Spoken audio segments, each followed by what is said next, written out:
Muy buenas noches, queridos hermanos. Qué gusto de saludarlos nuevamente.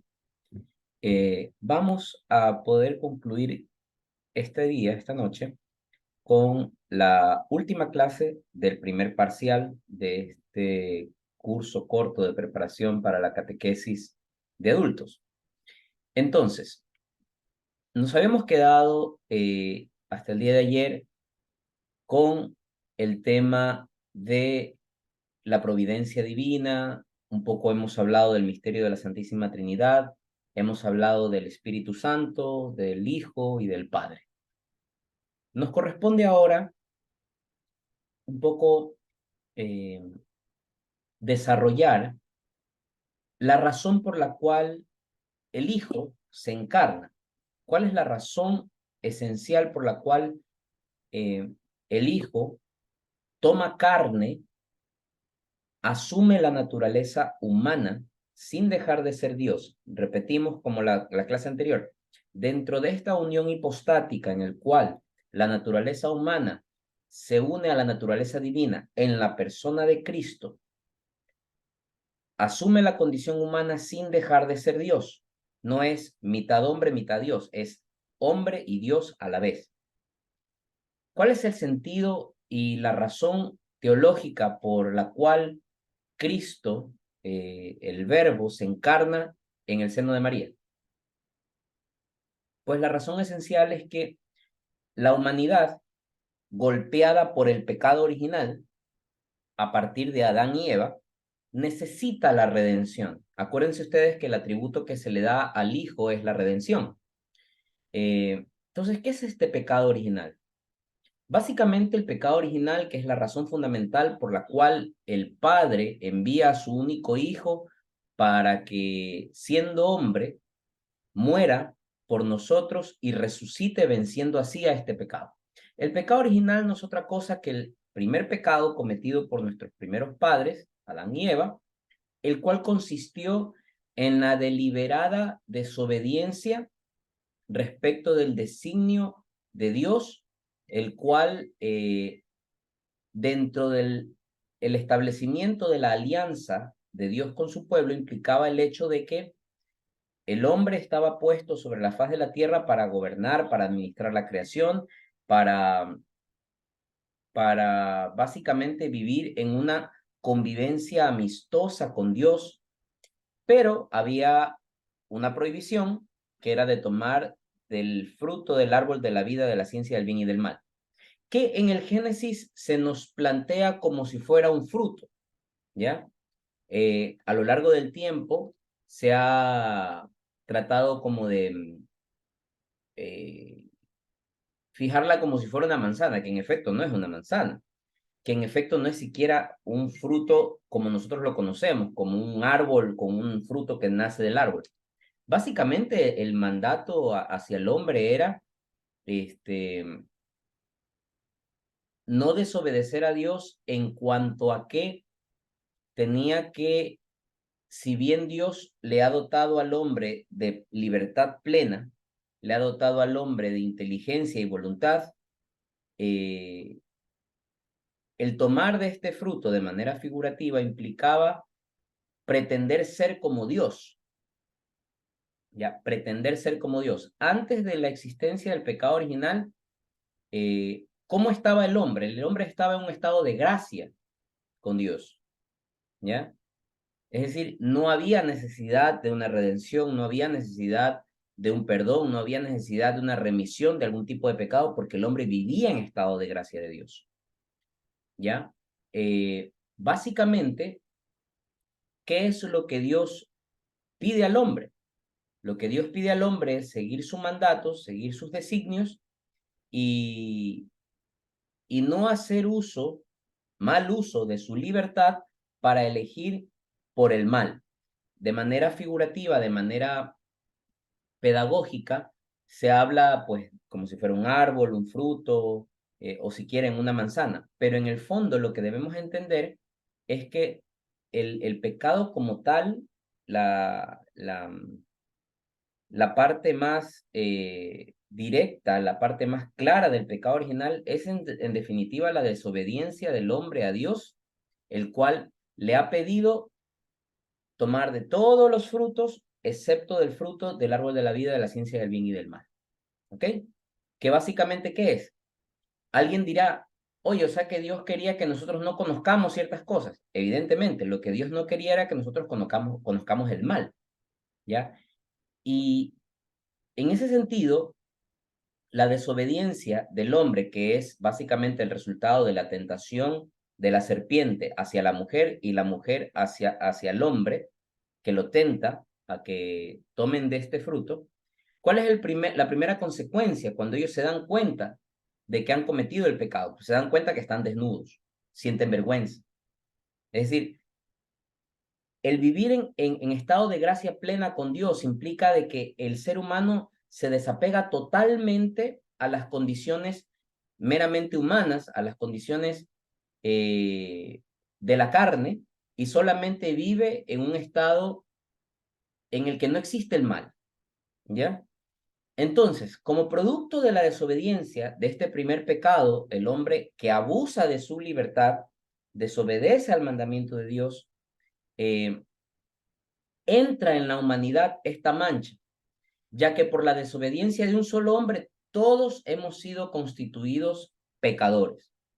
Por esa razón es que se vuelve necesario de que después del pecado de Adán y Eva, en algún momento, Dios Padre envíe a su Hijo para que pueda salvarnos. Ahora, ¿podría haber Dios Padre utilizado otro mecanismo de redención? Sí, seguramente, Él es Dios, pero Él ha querido que puesto que el pecado radicó en la humanidad, desde la humanidad salga la salvación. Pero efectivamente, la salvación no podría venir por obra humana. Tal es así que existieron hombres muy justos como Moisés. De hecho, la ley de Moisés en el antiguo pueblo judío era la ley de Dios prácticamente, ¿ya? Sin embargo, la salvación no podía venir de un hombre, tenía que venir de Dios, pero necesitaba hacer uso de la condición humana para que pueda llegar a limpiar esta mancha que existía en la humanidad. Por esa razón es que Dios, en su inteligencia, en su sabiduría, en su inmensa sabiduría y misericordia, ha considerado pertinente que, puesto que la cura del pecado original está en la humanidad, luego de la humanidad debe salir la redención, pero la humanidad, al ser de menor condición respecto de Dios, no es capaz de redimir. Entonces era necesario que la condición humana se junte con la condición divina, la condición humana y divina se junten en la persona del Verbo, en la persona de Cristo.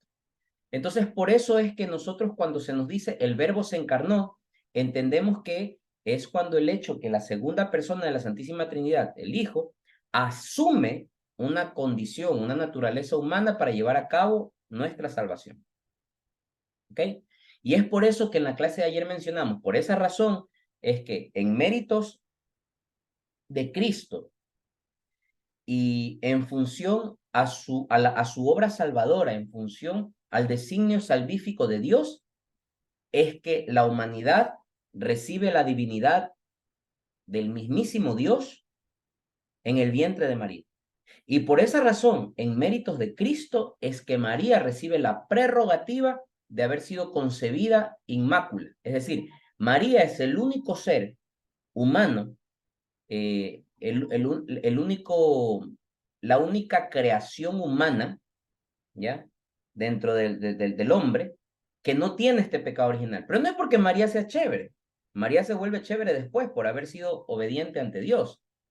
Pero es en mérito de Cristo. Con lo cual, como lo mencionábamos el día de ayer, la declaración de María como Madre de Dios es ante todo un dogma cristológico, lo cual contraría totalmente lo que muchos hermanos separados dicen y hablan de que nosotros nos inventamos un dogma para ensalzar a María sin argumento alguno. No, porque debemos entender que ante todo el dogma mariano es cristológico, así como el dogma de la maternidad divina de María, el dogma de la Inmaculada Concepción es un dogma cristológico, porque no es por méritos de María, sino que es en razón de Jesús.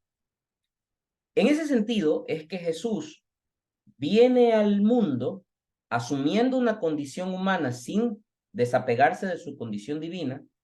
En la unión hipostática, Cristo viene al mundo y por eso se gesta lo que hemos conversado en algunas clases anteriores sobre la alianza nueva y definitiva, porque ya estuvo la alianza de Adán de Dios con Adán y Eva, ya estuvo la alianza de Dios con Noé, con Abraham, con Moisés, etcétera.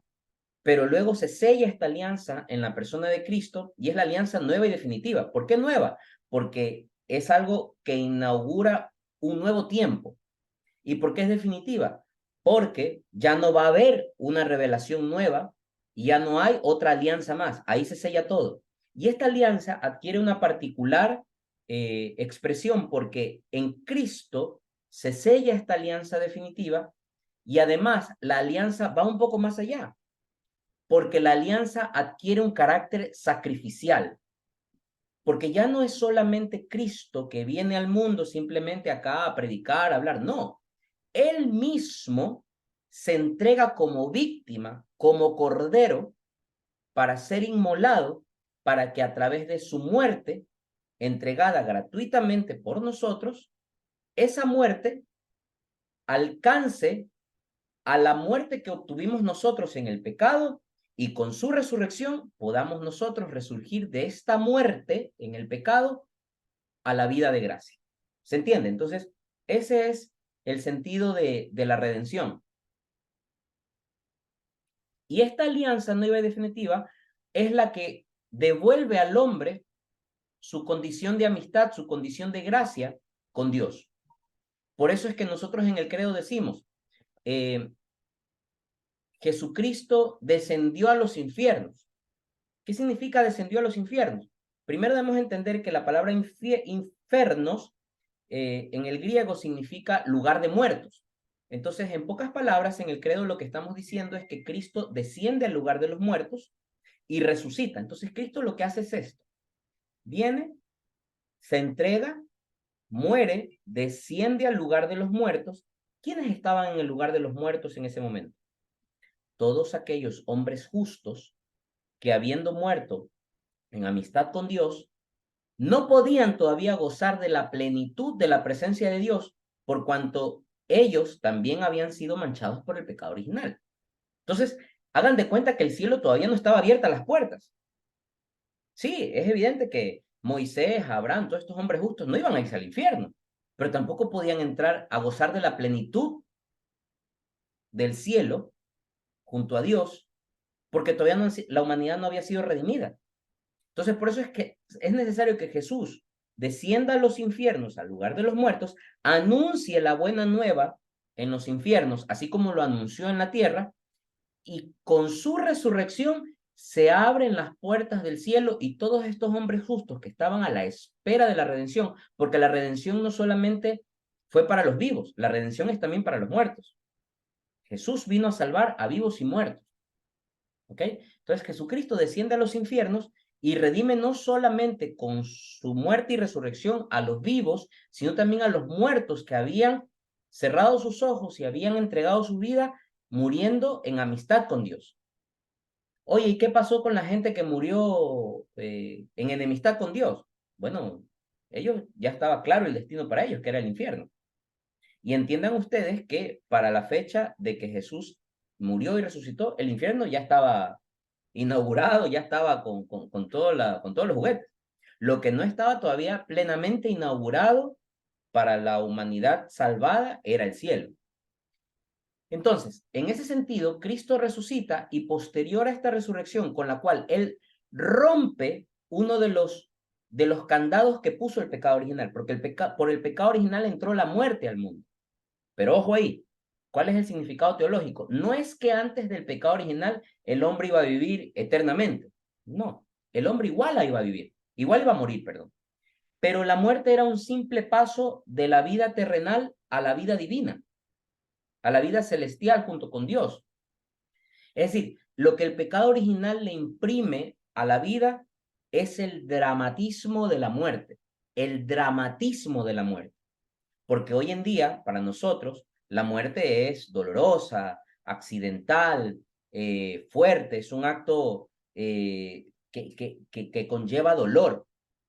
Pero si no existiera el pecado original, si a ti y a mí nos dieran la garantía de que al morirnos nos vamos a ir directo al cielo, en el instante uno de morir nos vamos a ir al cielo, daría pena cuando alguien se muere, pero llenaría una satisfacción profunda al saber que esta alma se va directamente al cielo. Pero no, sin embargo, cuando alguien se nos muere, nos desolamos, nos da mucha tristeza, mucho dolor, porque además de la tristeza por la separación física, también está la incertidumbre de qué va a pasar con esa alma. Por eso es que nosotros rezamos por las almas de los muertos. Por eso es que le pedimos a Dios que esa alma de nuestro familiar o amigo fallecido pase el menor tiempo posible en el purgatorio y goce de su presencia. Todo por el pecado original. Entonces, Cristo, al vencer a la muerte humana, quita el efecto de la muerte que ingresó por el pecado original. Es decir, después de Cristo ya es posible salvarse después de la muerte. Mickey, y quiere decir que gracias a la redención de Cristo, todos nos vamos a ir al cielo. No. Yo no dudo de la infinita bondad y misericordia del Señor, pero ciertamente la fe es garantía para alcanzar la salvación, pero también, como lo dice el apóstol Santiago, hay que hacer obras. Cristo mismo en uno de los evangelios, me parece que hace 3 o 4 días, él decía, cada uno recibirá lo que de acuerdo a sus obras le corresponde. No solo es un tema de fe. Y aquí se viene abajo el principio de los hermanos protestantes del sola fides, de que solo por fe, basta tener fe, no importa lo que hagas, no importa lo que digas, basta que tengas fe, te salvas. No, es un tema de fe, pero también un tema de obras. Entonces, posterior a la resurrección de Cristo, Cristo asciende a los cielos, ¿ya? Asciende en cuerpo y alma. Y fíjense que es otro triunfo más de la humanidad en Cristo, porque Cristo es el primer hombre, porque también era hombre, que con su cuerpo humano asciende al cielo, ¿ya?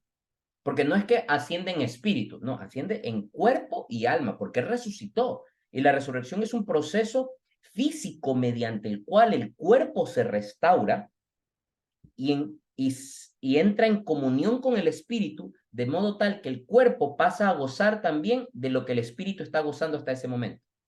¿Qué pasa con la gente que se va al infierno? ¿Resucita también? Sí, resucitará también al final de los tiempos. ¿Y para qué resucita? Para que todo el martirio que su espíritu y su alma están sufriendo en el infierno, también se una a ese sufrimiento el cuerpo. Poco duro, pero es así. De igual manera, ¿qué pasa con la gente que muere y su alma se va al cielo? ¿Qué pasa en la resurrección de los muertos al final de los tiempos? Al final de los tiempos, su cuerpo resucitará y así como su alma y su espíritu han venido gozando de la presencia de Dios, ahora su cuerpo también gozará de la presencia de Dios. ¿Cuál es el segundo ser humano que tuvo esa posibilidad de que su cuerpo también sea llevado ante la presencia de Dios? María. Por eso es que se identifica el término. Cuando se trata de Jesús, hablamos de ascensión. Y cuando hablamos de María, hablamos de asunción. ¿Cuál es la diferencia entre un término y otro? Sencillo, de que Jesús asciende por sus propios medios porque es Dios. Pero María no podía ascender por sus propios medios. María fue asunta al cielo, fue llevada al cielo en cuerpo y alma.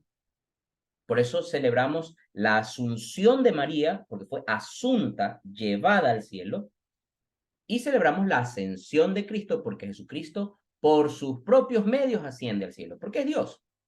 Entonces, en ese sentido, es que nosotros entendemos que se da el misterio de la redención y la salvación de la humanidad por Cristo, su muerte y su resurrección. ¿Por qué era necesario entonces esta redención? Porque con el pecado original entró el pecado al mundo, ¿ya? Y con el pecado entró el mal. A mí siempre cuando me preguntan, ¿cómo podrías definir el mal? Yo siempre digo esto, el mal como tal, desde el punto de vista filosófico, no tiene una definición. Uno no puede decir, esto es un control remoto, esto es un celular, pero cuando se trata del mal, ¿cómo definimos el mal? Para mí, la definición filosófica más linda que hay del mal es, el mal no es otra cosa que la ausencia de Dios. Como tal, el mal no tiene una definición, una naturaleza propia. el mal es la ausencia, es el negativo de Dios. Con lo cual, el mal no es otra cosa que la ausencia total de Dios. Imagínense, nosotros que nos portamos mal, que no hacemos las cosas bien y que a veces creemos que Dios se olvida de nosotros, no se olvida de nosotros porque seguimos vivos. Y pese a todo, nos seguimos recibiendo bendiciones. Pero lléguense a imaginar lo que significaría una vida con ausencia total de Dios. Eso se llama el infierno. ¿Ok? Entonces, alguien debería preguntar, entonces, pero si Dios es misericordioso y Dios es bueno, ¿por qué permite la existencia del mal en la humanidad? Si nosotros lo entendemos, que el mal no es otra cosa que la ausencia de Dios, y la ausencia de Dios es un efecto del mal uso de nuestra libertad, discúlpeme, no es algo que Dios lo permite, es algo que nosotros lo buscamos. ¿Sí? Es algo que la humanidad lo busca. Dios no decide el mal, Dios no busca el mal. Dios busca siempre el bien, pero nos da la libertad para que nosotros decidamos. Y si el mal es la ausencia de Dios, y la ausencia de Dios es el fruto de una decisión nuestra por apartar a Dios de nuestra vida, entonces está claro. ¿Ok? Entonces, por eso es que cuando nosotros, un familiar nuestro muere y nosotros rezamos por su alma, es porque nosotros buscamos que esa persona goce de la plenitud de la presencia de Dios, ¿ya? Que pueda gozar del bien máximo que es Dios. Por eso, dentro de la fe de la iglesia está la comunión de los santos, que básicamente la comunión de los santos es eso mismo, la profesión de nuestra fe. La comunión de los santos es la unión de los miembros del cuerpo místico de Cristo, que es la iglesia. Y el cuerpo místico de la iglesia lo conformamos nosotros, los vivos, los creyentes, los cristianos, pero también los que han muerto y los que han muerto en amistad con Dios. Entonces, por eso es que cuando un familiar nuestro muere, nosotros apelamos a la comunión de los santos, es pedir el uno por el otro para que esta alma alcance la redención y la salvación. ¿Ok? Entonces, ya hemos hablado de todo el efecto histórico, de todo el efecto bíblico, si se quiere, de la redención, de la revelación y de la alianza. Ahora, pongámosle pie sobre la tierra. Todo esto, todo este misterio de salvación, todo este misterio de fe, de alguna manera, tiene que ser celebrado, tiene que ser vivido, tiene que ser implementado en nuestra vida. Porque, ¿cuál es el chiste? Que nosotros digamos, ah, sí, lindo, bello y precioso. Cristo vino al mundo, se hizo hombre, el Hijo vino al mundo, se hizo hombre en la persona de Cristo, murió por nosotros, nos salvó, bueno, pero cuando Cristo vino al mundo, Él dio ciertas directrices. Él dijo, el que no come mi carne y no bebe mi sangre, no entrará en el reino de los cielos. ¿Ya? Dios desarrolló toda una revelación pública, la buena nueva o evangelio como lo conocemos nosotros. El evangelio de Cristo no es otra cosa que una serie de enseñanzas que se convierten en ley para nosotros los cristianos. Y que cuando Cristo se va, ¿cuál es el chiste? Que digamos, ah, ya chévere, todo esto bonito, lindo que enseñó Cristo, muy bonita la enseñanza de Jesús. Bueno, pero hay que llevarla a la práctica, ¿ya? ¿Cómo se lleva a la práctica toda la revelación dada por Cristo, esta revelación y esta alianza nueva y definitiva, a través de algo que se conoce como la liturgia? ¿Qué es la liturgia? La liturgia, el término liturgia significa obra o quehacer del pueblo, ¿ya? En este caso, como lo estamos enfocando desde el punto de vista teológico, es una obra o un quehacer del pueblo de Dios hacia Dios, en función a la celebración de, de, de, del culto, la celebración del rito sacramental de la redención de Cristo. A ver, me hablaste en chino ahorita. ¿Qué significa esto? significa que Cristo vino, murió por nosotros, entregó su vida, y luego él, en la última cena, bueno, ha hecho antes, en la última cena dice, esto es mi cuerpo, esta es mi sangre, tomen y coman todos de él. Y en la predicación, él que decía, el que no come mi carne y no bebe mi sangre, no entrará en el reino de los cielos. ¿Qué sentido tiene todo esto? ¿Cómo se conecta la muerte y la resurrección de Cristo, la muerte de Cristo en la cruz, con lo que nosotros conocemos como Eucaristía? Es exactamente el mismo sacrificio, solo que en la Eucaristía está el mismo sacrificio de modo incruento. Fíjense ustedes, Dios, el Hijo, se encarna en María para salvarnos. Entrega su vida, muere, resucita y a través de esta muerte y resurrección nos salva. En la Eucaristía, Cristo se encarna en las especies del pan y el vino, se convierte en pan y vino a través de la transubstanciación, que ya la veremos cuando veamos Eucaristía, se convierte en pan y en vino y se entrega nuevamente para nosotros. Fíjense la conexión entre una cosa y otra, porque es el mismo sacrificio. Muchos hermanos separados y dirán, oye, o sea que el católico lo que pretende es volver a sacrificar a Cristo, volverlo a matar. No, porque es un sacrificio incruento. ¿Qué significa incruento? Sin derramamiento de sangre. No es que en cada misa vuelve a morir Cristo, no, es la actualización. Acuérdense que ya habíamos utilizado el término actualización cuando hablábamos de revelación. No es que el Señor cambia de opinión, es que actualiza la revelación y actualiza la alianza. ¿Ya? No se supera, no se cambia, se actualiza y sobre todo se hace presente. Entonces la Eucaristía es el sacrificio mismo de Cristo en la cruz de manera incruenta y dado para nosotros para alcanzar justamente el reino de los cielos como lo promete Jesús. El que no come mi carne y no bebe mi sangre no entrará en el reino de los cielos. Entonces justamente el Señor en su infinita bondad y misericordia nos deja instituido este sacramento para que nosotros nos lo comamos. Es decir, lo que Cristo quiere es que por nuestras venas, por nuestro cuerpo, por nuestro interior, quiere estar Él. Entonces esto no es un tema solamente espiritual, como lo hacen los evangélicos, que ellos tienen la cena del Señor, la hacen en algunas comunidades evangélicas, lo hacen una vez al mes, una vez cada 3 meses, una vez al año, una vez cada 6 meses. Y es un mero simbolismo. Acá no es simbolismo. Acá no hay simbolismo. En las especies de pan y vino consagradas está presente Cristo, con toda su alma, su cuerpo, su sangre y su divinidad. ¿Cuál es la garantía de eso?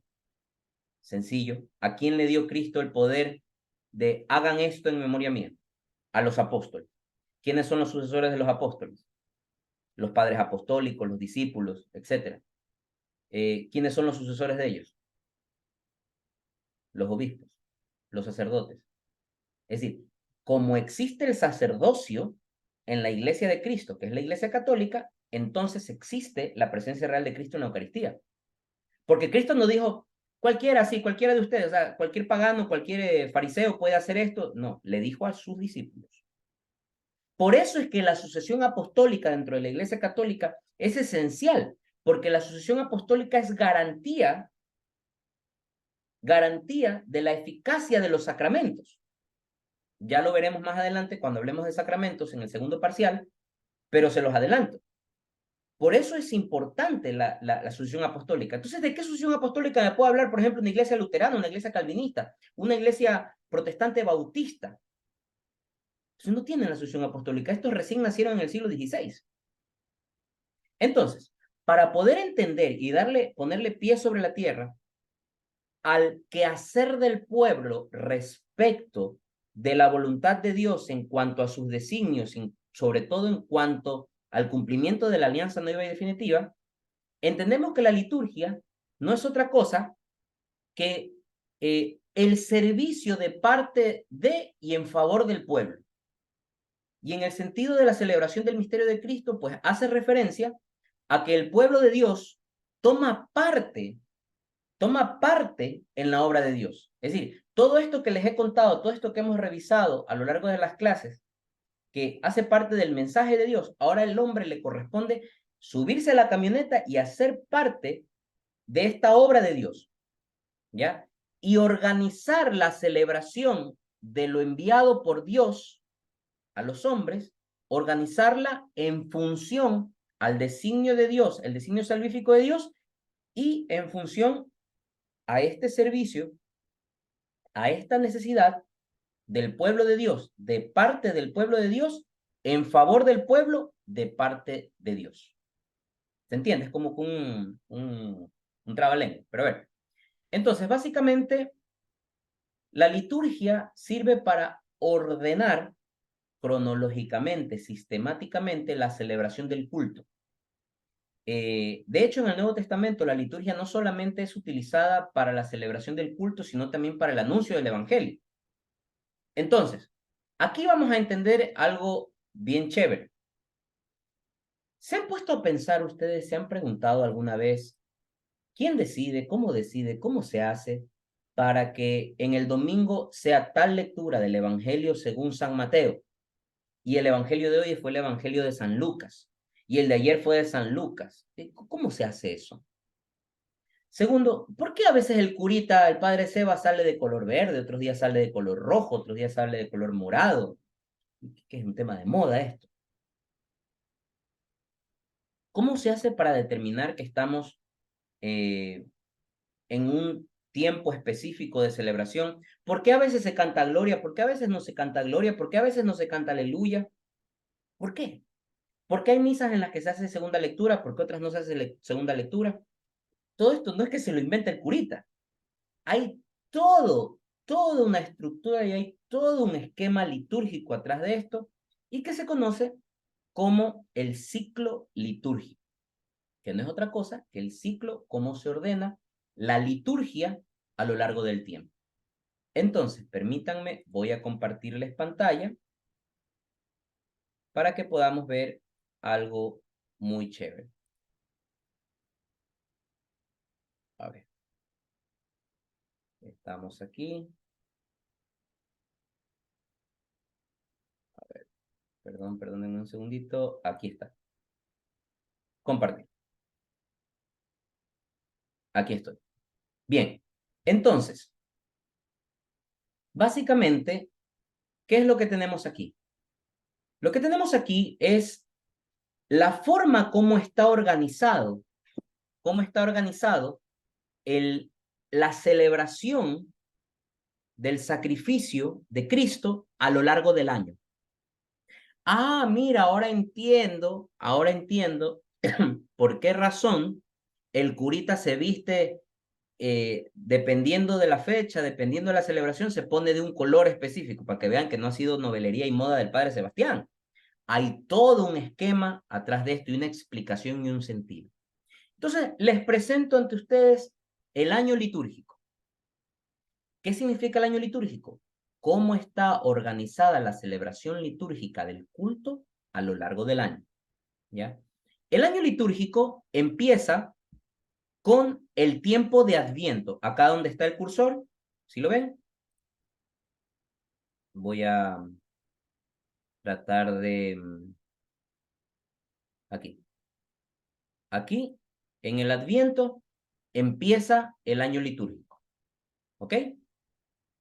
Entonces, en esta parte de aquí, podemos darnos cuenta nosotros que tenemos 4 domingos de Adviento.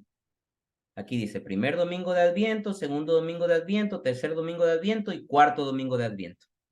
Con el primer domingo de Adviento se inaugura el año litúrgico. Quizás aquí entenderán ustedes por qué allá por noviembre muchas veces se pone feliz año, feliz inicio de año. Y ustedes dirán, oye, estos católicos se la fumaron al revés, porque el año empieza en enero. Sí, pero en Adviento empieza el año litúrgico.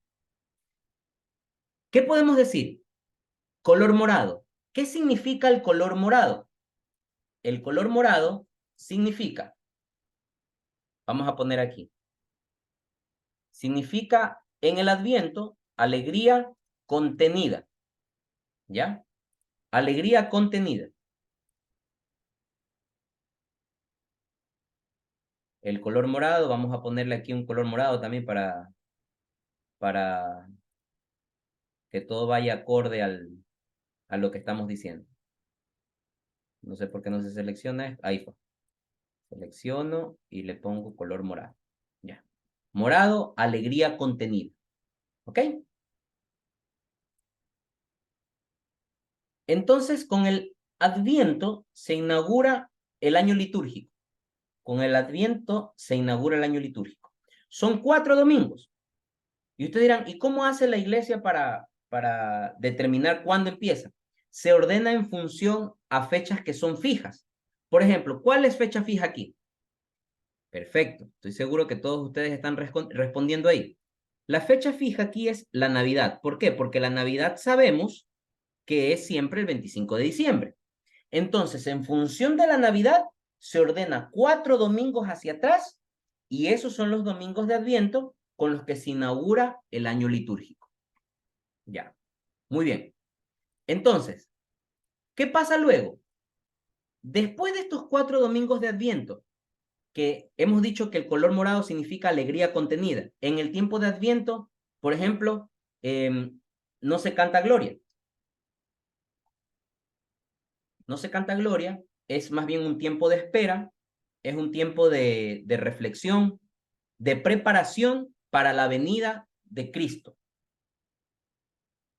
Luego viene el tiempo de Navidad, que como lo pueden ver ustedes aquí, el tiempo de Navidad dura aproximadamente 4 domingos también e inicia con el 25 de diciembre, la fiesta de la Navidad. Ok, en la Navidad vamos a encontrar por su parte el color blanco. ¿Qué significa el color blanco? Pureza, santidad y gloria.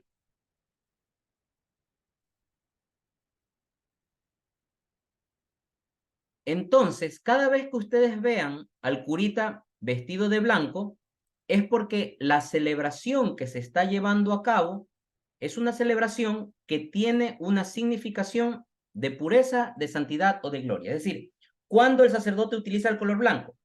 En la Navidad, tiempo de Navidad, en la fiestas de María, en tiempo pascual se utiliza el color blanco también, porque es pureza, santidad y gloria. Entonces, la Navidad empieza el 25 de diciembre y termina con la fiesta del bautismo del Señor. Y aquí voy a darles el primer tip. ¿Cuándo se quita el árbol de Navidad? Todo el mundo quita el árbol de Navidad con la fiesta de los Reyes Magos, ¿ya? Con la fiesta de los Reyes. Y no es así. El arbolito de Navidad y el nacimiento se lo debe tener hasta la fiesta del bautismo del Señor. Hasta ese domingo. Ese domingo termina la Navidad oficialmente, ¿ya? ¿Y qué viene después de la Navidad? Viene el tiempo ordinario. El tiempo ordinario, primera parte, este tiempo que ustedes ven aquí, que tiene aproximadamente 7 semanas. Depende del año. Acuérdense que hay años que tienen más días o menos días, dependiendo cómo se porte febrero. De hecho, el calendario litúrgico tiene 3 ciclos, ciclo A, ciclo B y ciclo C. Ahorita estamos en ciclo A. Entonces, luego viene el tiempo ordinario, primera parte. Tiempo ordinario, primera parte. ¿Qué color se utiliza en el tiempo ordinario? Pues se utiliza el color verde. ¿Qué sentido tiene el color verde? Tiene un sentido de esperanza. Ah, ahora entiendo por qué el Padre Sebastián se pone color verde. ¿Qué significa cuando el Padre Sebastián está de color verde? ¿Qué tipo de fiestas se celebran cuando se utiliza el color verde dentro de la liturgia? Pues bien, cuando se utiliza el color verde dentro de la liturgia, estamos hablando de celebraciones menos relevantes, ¿ya? Celebraciones ordinarias, lo ordinario. Es decir, en el tiempo ordinario ustedes no van a encontrar fiestas como la Pascua de Resurrección, Navidad, que son fiestas más importantes, pero se entiende que estamos en un tiempo de espera, no una espera como la de Adviento, porque la de Adviento es una espera de preparación. En cambio, el verde es una espera ordinaria, ¿ya? Básicamente dura cerca de 6, 7 domingos y luego del tiempo ordinario, primera parte, ustedes dirán, ¿por qué primera parte? Ya se dieron cuenta que acá abajo también, acá en la parte de abajo, no sé si se dan cuenta, hay otro color verde, que es el más grande, es el tiempo en que estamos ahorita. Ya. Entonces, luego viene este tiempo de Cuaresma, que seguramente a ustedes se les debe hacer muy familiar, porque aquí es donde tenemos el miércoles de ceniza, la Semana Santa, el Domingo de Ramos, etc. Ahora, en este tiempo dice que se utiliza el color morado. Oye, Mickey, pero tú decías que era el color morado alegría contenida. Ahora, ¿cuál es el sentido del color morado? Aquí se utiliza el color morado como penitencia. Penitencia, reconciliación. ¿Ya? Entonces, vuelve el color morado ya con otro sentido, con un sentido de penitencia, ya con un sentido de penitencia, un sentido de ayuno, de abstinencia, de oración. Este es un tiempo que arranca con el miércoles de ceniza y que luego tiene cerca de 5 a 6 domingos y llega hasta la Semana Santa. Ya, aquí les voy a explicar un poco esto. Durante el tiempo de Cuaresma no se canta ni gloria, ni aleluya, ni nada de eso. ¿Ya? Ahora, ¿por qué aquí, no sé si se dan cuenta, alguien de ustedes preguntará, ¿por qué aquí el Domingo de Ramos está de color rojo y el Viernes Santo está de color rojo? Porque los ornamentos, que son la casulla, la estola y todos los implementos que utiliza el sacerdote, son color rojo esos días. ¿Ya? Sin embargo, estamos dentro del tiempo ordinario. El Domingo de Ramos es parte de la Cuaresma. Inaugura la Semana Santa. ¿Ya? El Domingo de Ramos es parte de la Cuaresma. Luego viene el Lunes Santo, Martes Santo, Miércoles Santo, Jueves Santo, Viernes Santo. En el Jueves Santo y en el Viernes Santo hay unas celebraciones muy particulares. El Jueves Santo se utiliza el color blanco. ¿Por qué? Porque el Jueves Santo celebramos la institución de la Eucaristía. Es el Día de los Sacerdotes. Acuérdense ustedes, cuando muere Cristo, días atrás fue la celebración de la Última Cena. Entonces el Jueves Santo se celebra la Última Cena. De hecho, no sé si ustedes han notado que en los Jueves Santos hay la misa crismal, que en la catedral están todos los curitas ahí y están bien bonitos ahí todos los sacerdotes celebrando con el obispo. ¿Ya? Entonces, luego viene el Viernes Santo, que aparece de color rojo. ¿Por qué de color rojo? El Viernes Santo es la fiesta de la adoración de la cruz. ¿Ya? Y aquí el Viernes Santo tiene una particularidad porque en el Viernes Santo empieza el Jueves Santo empieza el triduo pascual. Jueves, Viernes Santo, triduo de 3. Triduo pascual significa pasión, muerte y resurrección. Con el jueves empieza la pasión, el viernes continúa con la crucifixión y el sábado continúa con el tiempo que se espera hasta la resurrección de Cristo, entrada la noche en la vigilia pascual y el domingo posteriormente la Pascua. Vemos que aquí aparece otro color, el color rojo. Sangre, fuego. Es el sentido de este color. Ah, entonces quiere decir que utilizan el color rojo porque el Viernes Santo conmemoramos la crucifixión, obvio. Y en la crucifixión hay sangre, ¿ya? Entonces por eso se utiliza el color rojo, ¿ya? En esta fiesta en particular. Luego, el día sábado, a la entrada de la noche, se lleva a cabo la celebración de la vigilia pascual. ¿Qué es una vigilia? Es una celebración en la cual nos ponemos a la espera de, estamos vigilantes a. Se celebra la vigilia pascual en la cual se proclama el pregón pascual, en la que se anuncia la resurrección de nuestro Señor Jesucristo, en la cual Cristo vence a la muerte y resucita. Pregunta, oye Mica, ya que nos estás explicando toda esta maravilla de las fiestas dentro del año litúrgico, ¿cuál es la fiesta más pepa, la más importante, la más caché de todas? Les apuesto que si les pregunto, todos ustedes dirán Navidad. ¿Por qué? Porque vayan ustedes a las misas en Navidad. Todo el mundo estrena ropa nueva, la ropa de Prati, la ropa recién compradita, todo aniñado. Pero les cuento que la fiesta más importante de nuestra fe cristiana es esta que está aquí, ¿ves? Esta que está aquí. La Pascua. ¿Ok? La misa de resurrección. El domingo de resurrección es la fiesta más importante de todas. Y ahí es cuando tenemos que decirnos felices Pascuas. Ahí es que tenemos que decirnos felices Pascuas. Yo tenía un amigo sacerdote, no es el padre Sebastián por si acaso. El padre Sebastián es un santo, él nunca hace esto. Este, eh, que decía, cuando quieran pegarse un traguito, ahí es. Ya, ahí hay que pegarse los traguitos. Porque es, si bien la Navidad es una fiesta importantísima, porque se celebra el nacimiento de Cristo, la encarnación, no la encarnación, el nacimiento de Cristo. Pero ¿qué es más importante, el nacimiento de Cristo o la resurrección de Cristo? La resurrección, porque con la resurrección se completa el ciclo y nos salvamos. La resurrección es el triunfo del Señor sobre la muerte, con lo cual la Pascua es la fiesta más importante de todas. Así que cuando quieran pegarse una copita de vino, una nomás, aquí, en la Pascua de Resurrección. Ok, entonces, luego viene un tiempo de Pascua. La Pascua dura 50 días. Perdón, es hasta acá. La Pascua dura 50 días. Empieza con el Domingo de Ramos y termina con la fiesta del Corpus Christi. ¿Ya?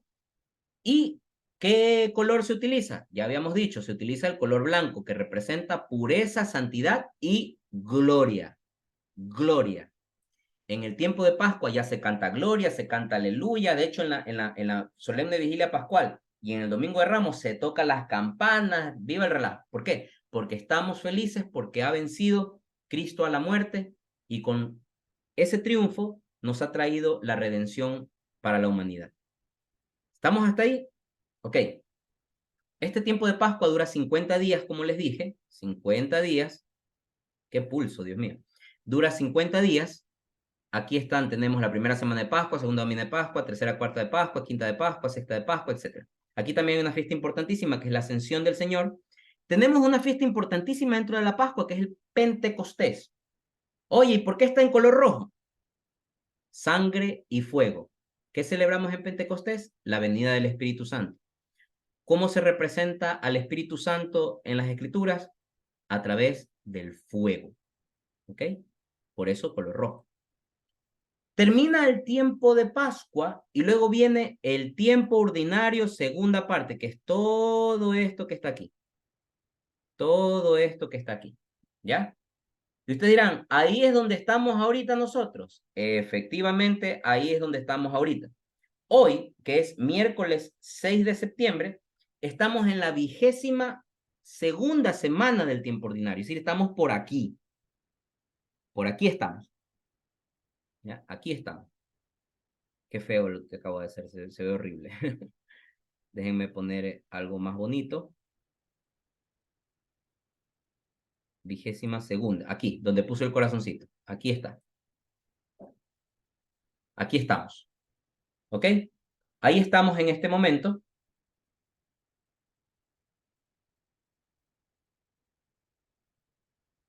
Déjenme poner estos corazones para acá. No sé cómo borrarlos. Está bien nice esto, ¿eh? Primera vez que me pongo a hacer estas cosillas. Ah, ya, así se borra. Así se borra. Perfecto. Estoy como niño con juguete nuevo. Ok, entonces, estamos por la 22ª semana del tiempo ordinario. Es decir, nos falta todavía 10 semanas más. Termina el tiempo ordinario y fíjense con qué fiesta termina el tiempo ordinario. Ahí estamos de pachanga todos nosotros, pues no, porque es la fiesta, la solemnidad de Cristo Rey, que es la fiesta de la parroquia, de nuestra parroquia. Color en el Cristo Rey, blanco, pureza, santidad y gloria. Obvio, pues la fiesta de Cristo Rey, santidad. Todo el tiempo ordinario, segunda parte, se utilizan los ornamentos de color verde. Y ya sabemos por qué el color verde, por esperanza. ¿Qué estamos esperando? El Adviento. Luego llega el Adviento y otra vez empieza el año litúrgico y así sucesivamente. Hay ciclo A, ciclo B, ciclo C. Noten algo. Este año litúrgico, ¿para qué nos sirve? Nos sirve para entender muchas cosas. ¿De qué nos acusan a veces los hermanos separados? Oye, el católico nunca lee la Biblia. ¿Sabían ustedes que si ustedes van a misa todos los días durante 3 años, que duran los 3 ciclos, se leen toda la Biblia?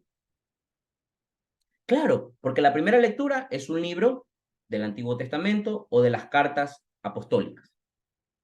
La segunda lectura eh, también puede ser de las cartas apostólicas, el Salmo y el Evangelio, que recorre los 4 evangelios: San Marcos, San Mateo, San Lucas y San Juan. ¿Ya? Y a lo largo de 3 años se lee toda la Biblia. Entonces, ¿quieren leerse toda la Biblia? Vayan a misa todos los días durante 3 años. ¿Ya? Segunda cosa para la cual nos sirve el entendimiento del ciclo litúrgico, del calendario litúrgico, para entender cuáles son fiestas, cuáles son solemnidades, cuáles son misas de precepto. ¿Qué significa una misa de precepto? Misa a la que hay que ir obligadamente. De entrada, ¿cuáles son las misas de precepto? Las dominicales. Dominicales. Segundo, ¿cuál más son misas de precepto? Las misas de precepto son aquellas misas en las que hay una celebración, sea solemnidad o que sea una fiesta importante. Por ejemplo, ¿es misa de precepto miércoles de ceniza? ¿Qué dicen ustedes? Miércoles de ceniza, las iglesias se llenan, la gente hace cola para ponerse la ceniza. Y muchas veces, lamentablemente, es un poco farándula esto. Les cuento que el miércoles de ceniza no es misa de precepto. Es decir, si no van a misa de miércoles de ceniza, ¿es pecado mortal? No, no es pecado mortal. Claro, no con esto les estoy diciendo que no vayan, vayan. Pero entiendan que no es un tema de la novelería de ponerte la ceniza, sino es un tema de entender lo que significa la ceniza. Del polvo eres y en polvo te convertirás. Es una significación hermosísima para nuestra vida, pero tenemos que entenderla. No ir solamente como todos se ponen la ceniza, todos no ponemos la ceniza, porque para empezar, no es ni siquiera misa de precepto. ¿Ya? ¿Cuál otra es misa de precepto, por ejemplo? Si nos vamos acá a Navidad, 1 de enero, ¿siempre cae domingo? No siempre cae domingo. Sin embargo, 1 de enero es misa de solemnidad María, Madre de Dios. Hay que ir, esa es solemnidad. Esa es solemnidad. Lo mismo la Epifanía. No, la Epifanía no es solemnidad. El bautismo del Señor sí es solemnidad. ¿Ya? Esa sí es solemnidad. Todas las misas dominicales son solemnidad y hay que ir, sí o sí. Y aquellas misas que son solemnidad, misas entre semana. Para eso nos sirve el ciclo litúrgico. Entonces, espero que hayan más o menos entendido para que conozcan el por qué se utiliza el color morado, por qué se utiliza el color blanco, por qué se utiliza el color verde y por qué se utiliza el color rojo. Y cómo están organizadas las celebraciones a lo largo del año. Les repito, estamos en la 22ª semana del tiempo ordinario. Estamos aquí. Estamos en la mitad del tiempo ordinario. Segunda parte. ¿Ok? ¿Qué vendrá después del tiempo ordinario? El Adviento. ¿Y qué vendrá después del Adviento? La Navidad. Ok, mis queridos amigos, queridos hermanos, hasta ahí tienen el primer parcial. Voy a, por si acaso alguno se me vaya a hacer el loco, no es que no dijo nada, voy a darles una, vamos a ver aquí, esperen, que no encuentro el archivo. Aquí está el archivo. Vamos a dar una revisión muy rápida, muy rápida. Compartir. Ya, aquí está. Este es el archivo que se les entregó al inicio a ustedes de la catequesis. Catequesis autocuestionario para evaluación. Ya, para que vean que no los mando a que se aprendan de memoria las clases que les doy yo, sino que aquí tienen en preguntas y respuestas. Mira, aquí está todo lo que hemos visto. No hay un tema que se nos haya escapado. ¿Cómo podemos entender tuvo Dios para... ¿qué razones podemos entender que tuvo Dios para crear al hombre? ¿Por qué se revela Dios al hombre? Aquí está, todo esto hemos visto. ¿Quién es Jesús? Etcétera, etcétera, que se entiende por la fe, ya magisterio de la iglesia, depositum fidei. Sagradas Escrituras, el canon de la Biblia, exégesis bíblica, el credo que se los pedí la semana pasada que se lo aprendan, los dos ya se lo deben de saber, supongo yo, de memoria. Santísima Trinidad, que hemos visto desde ayer a hoy. Unión hipostática, que lo hemos visto hace algunos días. Espíritu Santo, Divina Providencia, pecado original, que lo hemos visto hoy. Encarnación, Inmaculada Concepción, que lo hemos visto de ayer a hoy. Sacrificio de Cristo, Jesucristo descendió a los infiernos. La parucía, que es la segunda venida de Cristo en el juicio final. Comunión de los santos. Liturgia, que la acabamos de ver. Ahí están los tiempos litúrgicos. Está el grafiquito que les enseñé. Están los colores, qué significa cada uno. Esta pregunta está repetida, ¿no? Hay una preguntita de más. La alianza, eso ya lo hemos hablado. Y las oraciones que sí o sí tienen que aprenderse ustedes. Son las oraciones básicas, el Padre Nuestro, la oración al Espíritu Santo y el Ave María. Listo, mis queridos hermanos, hemos terminado el primer parcial exitosamente. Y aquí tienen el cuestionario. Les repito, el día lunes, 6:30 de la tarde, nos vemos de manera presencial en la parroquia para que poderles tomar la prueba, la primera prueba de la catequesis. Por favor, estudien. No es difícil, pero tampoco es une con raya, pon bolita y palito, no. O sea, soy un poquito miserable al respecto. Entonces, queridos hermanos, muchísimas gracias. No se olviden de ir revisando y repasando las demás clases, de seguir repasando el cuestionario y el día lunes nos vemos presencialmente a las 6:30 para rendir la primera prueba de la catequesis. Que el Señor los bendiga y nos vemos el día lunes.